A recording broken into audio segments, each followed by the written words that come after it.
Recently, I asked my friends when was the first time that they heard about the one-drop rule, and their answers were really incredible. So we're sharing them here, and we'd like to hear yours. So send us an email, tweet us, anything, and let us know when was the first time that you learned about the one-drop rule.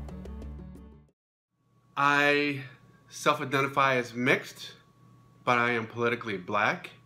In our family, we never talked about race or the one-drop rule, anything.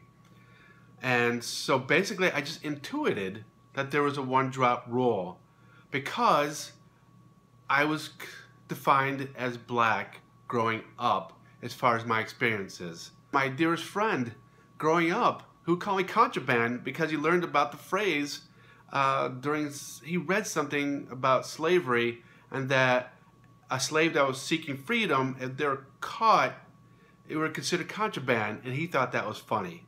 I had no knowledge, so he was calling me contraband. It hurt like hell, and I had no ability to defend myself or to articulate a different argument. So it really wasn't until I graduated from high school, I was in the Marine Corps, I came across an interesting story in the New York Times about a woman who was suing the state of Louisiana because her birth certificate said that she was colored.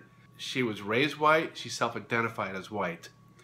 And she fought her case all the way up to the Supreme Court and lost because according to state law, in 1970, if you were just any trace of black, you were colored.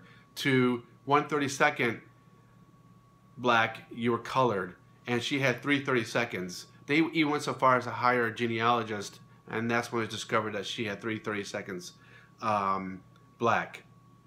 And so that fascinated me. It really resonated with me. I couldn't articulate why, but I just found it a fascinating story. 10 years later, that I was attending school at Cuyahoga Community College in Cleveland, that I learned about the one-drop rule. And that's where I learned about slavery, I learned about manifest destiny, etc., etc., etc. And I learned about the one-drop rule. And I learned how pernicious and ridiculous it is, and how hard we work to create a caste system. And what really saddened me was defining black as a negative. That if you had any part black in you, that was not a good thing. And that's heartbreaking.